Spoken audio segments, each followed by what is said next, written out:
What's up? Welcome to my channel. My name is Sophie and we're going to be playing the Planet Zoo career mode. The game has been out for almost a month now and it's been awesome. Honestly, such a good time. They did a really good job on this game and I thought it'd be really fun to do the career mode on my channel. I've done a few of the stages already, not gonna lie, but there's been an update to one of them that I'm really looking forward to exploring. And other than that, I just think it's really fun and I wanted to make videos out of it. So let's get this. So pretty. Heyo at Hematu. Yeah. Sorry about that. I have a habit of slipping back into the Planko language. It's good to finally meet you in person. I'm Bernard, although I insist you call me Bernie. The only person who calls me Bernard is my wife. And even then, only when I've tracked elephant dung into the carpets. Oh, very funny, Bernie. As you know, I own several zoos, but I always like to show people the ropes here at my home. This is the first zoo I ever opened, and a source of great pride for me. And prides, thanks to a lion breeding program we ran in the 80s. Oh. But Great. we're in the middle of a big renovation, and that's where you come in. Sadly, our old contractor had to retire after developing a fur allergy. Poor devil kept sneezing his dentures into the lion habitat. So, it's up to you to finish everything off. Don't worry, though. I'm not completely throwing you in at the deep end. My head keeper, Nancy Jones, will be lending a helping hand. Oh, she's a hard worker, and she'll expect you to be too. But I'm sure you'll get along like a house on fire, or even better, one that isn't on fire. Less shouting that way. Hello there. From that rosy, fresh face of yours, I'm guessing you're Bernie's new hire. Good. Now, I hope you're ready to ditch your diploma because we're about to get really hands-on. But before we begin the real work, how about we familiarize you with the zoo by learning how to fly around it and visiting some of our beautiful animals? We'll start by popping over and having a look-see at the grizzly bears in their habitat. Okay, so I have played through this scenario before, and it's not too difficult. Let's see here. Did you know that grizzly bears, also known as Ursus arctos horribilis, can hibernate for up to 7 months a year? Oh, but then again, given the chance, I think a lot of people would do that too. Select one of the bears and you'll bring up its information panel. This is where you can find out all kinds of information about your animal. The most important thing being its overall welfare. You'll learn more about animal welfare today as we go through your objectives. But for now, let's enjoy this magnificent animal. Why don't you select the camera at the bottom of its information panel? Magnificent animals with magnificent what? Oh, he kind of looks like Pooh Bear just then. Oh, they are really cute. And you can get a lot of good information from these panels in case you haven't, played it before or anything. You get basically obviously all of their welfare information here. It's all divided up into these 4 categories. And under each of these, we have a lot of subcategories for things that they need in order to be happy. Now, this is really actually very well done. Habitat. He's very, very happy, Mr. Zachary here. And can see how old they are. This little information here gives us that he is in the adult phase. This is the, I believe they call them juveniles. And then I want to say elders because I'm used to playing The Sims. I'm pretty sure, I don't even remember, but we can see that in another one. And if there is an issue with the welfare, you can call someone to the habitat that can help with that. We have the terrain. So actually they do have a bit too much long grass, which is interesting. I mean, it's not doing much, obviously, to inhibit their welfare because their welfare is very high. But part of me just really wants to do something about that. but I can't really find where it is, and I don't want to mess anything up, so I'm just gonna leave it for now. But you can also see what they need. So other types of animals need water area as well as a climbable area. Obviously, they're grizzly bears, they don't really need that. But you can see also for land area how much they need versus how much they have on top. It's really, really handy, actually. All of these menus are very handy.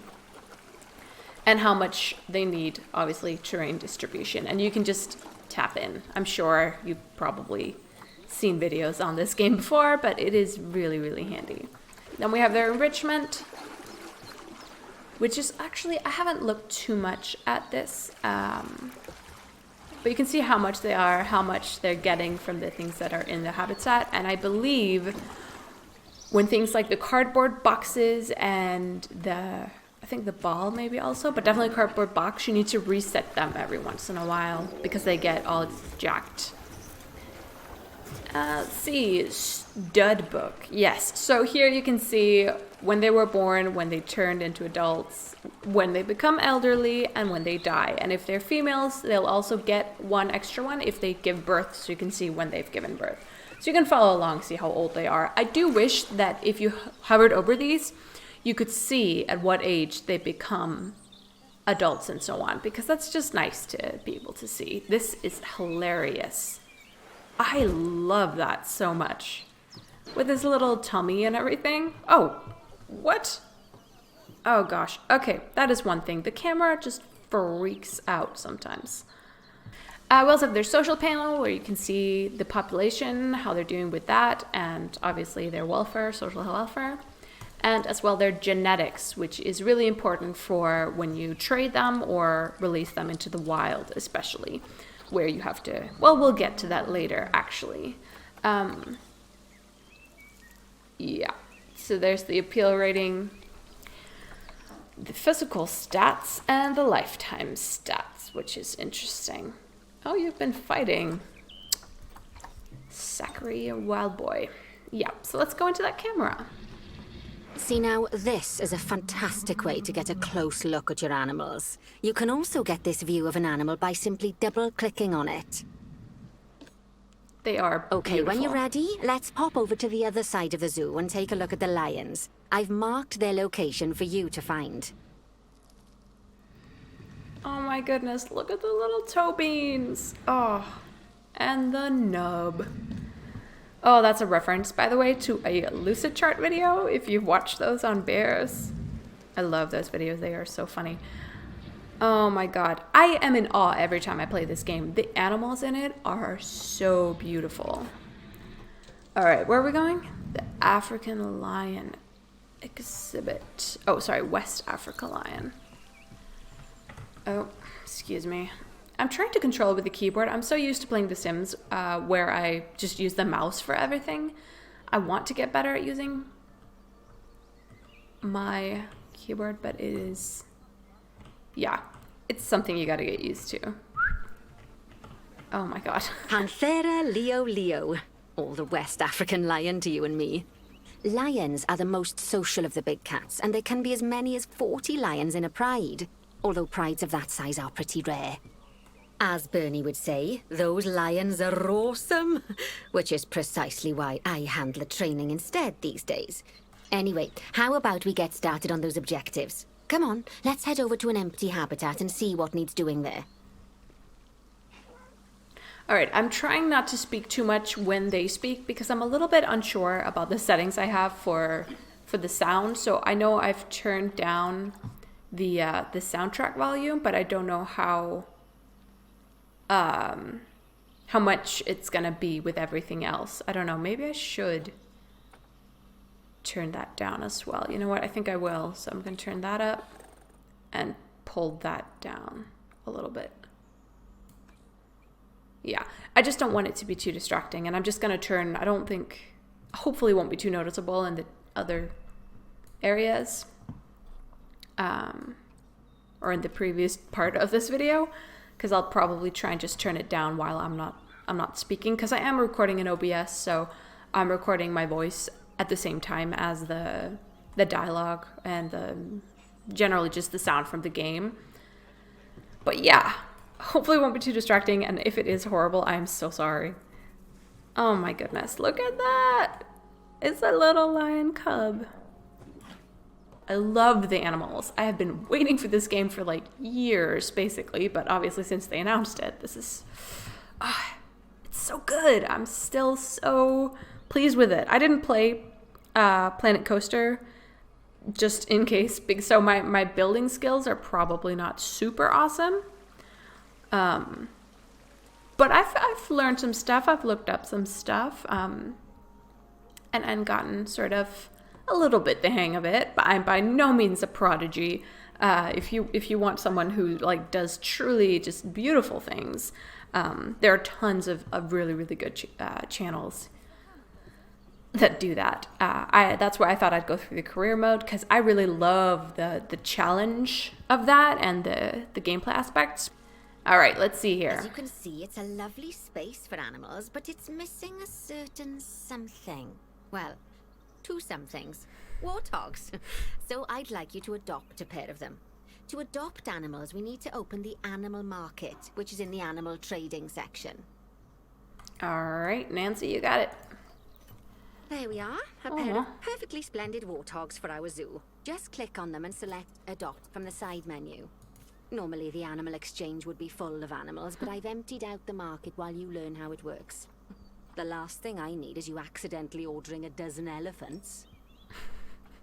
When you adopt an animal, it's automatically placed in the trade center, where they're held until you're ready to move them into their habitat, which, as it happens, you are. So how about you move them into their new home?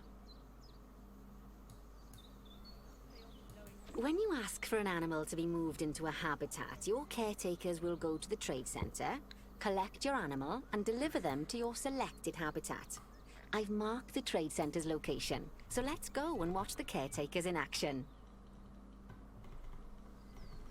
Well, Here it as you can is. see, those caretakers don't hang about. They'll move those animals to their destination as fast as possible.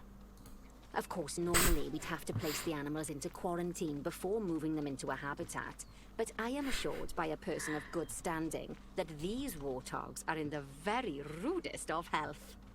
Right, let's get the warthog's habitat finished up so we can keep them nice and happy. You see, each animal in the zoo has an overall welfare statistic, basically how happy they are. And that overall welfare statistic is itself comprised of 4 different areas: nutrition, social health, habitat, and enrichment. Luckily, if you select an animal, you'll bring up their animal welfare information panel, which we saw earlier, where you can see how they're doing. That way, you'll know exactly what areas need to be addressed. Don't worry if that's a lot to remember.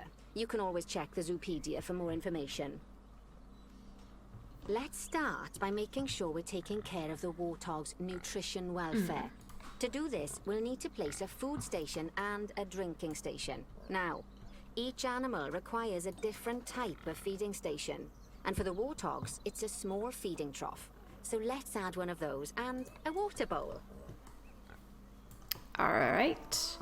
Let's put this down. I'm thinking I'll put it down up here, sort of close to the fence, so that people can see them. Ooh, I don't like that. Can I... Well, it's not supposed to flatten terrain, but it is. All right. Animals also require stimulation to keep them happy. Let's add a lovely mud bath for the warthogs to roll around in. That bath will count towards their enrichment welfare, specifically their toy enrichment welfare. Let's put that right over here. Oh, no? Oh, nice work. You've got a knack for this, I see. Now, our contractor had to leave in a hurry, so this place is in a feral state. Unfinished thingamajigs and whatsits all over the shop. But the first thing we need to finish is the ostrich habitat. It's over near the hippos. Wait, we're just gonna leave them now? But they're not actually doing that hot. Oh, okay. Here we go. Oh, look at that. So cute. All right. And hydration, they should be able to take care of that as well. So, locate the highlighted area. Oh, here we go. All right, Nancy. Before we actually start building our ostrich habitat, let's pause the game. Just click the pause button in the bottom right corner. I'm just gonna go with a P. That's more like it. A quick break. Sometimes it's a good idea to pause the game whilst you're doing something which requires your concentration, because it'll stop the zoo spinning out of control while you're looking the other way. Let's keep the game paused while we get this ostrich habitat built.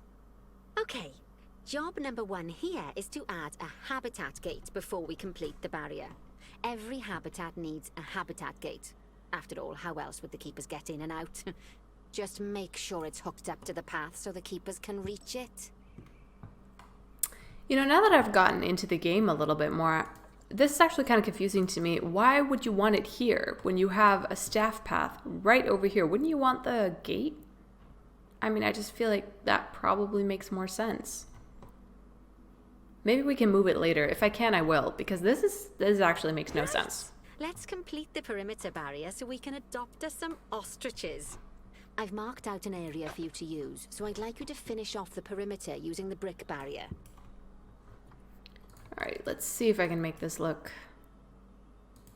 you know, somewhat kind of nice. I'm just gonna turn that on.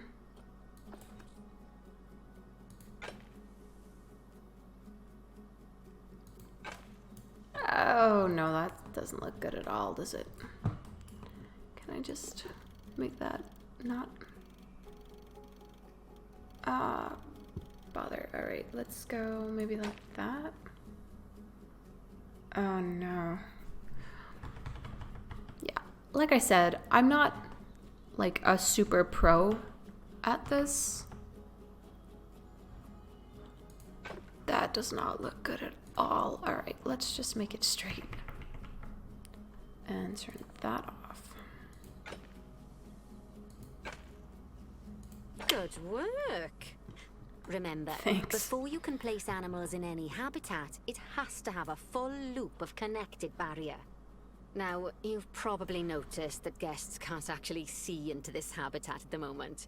At least not without a stepladder. But seeing as they're banned, I'd like you to select a piece of barrier and swap out the brick for a glass barrier, so the guests can see in. Alright, I think I'm gonna go... Alright, I just want to check if I can move this one.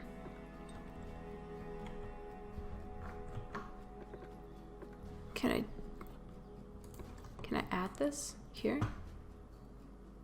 No, come on. Is it just because it's... Oh, I can't delete that. Okay.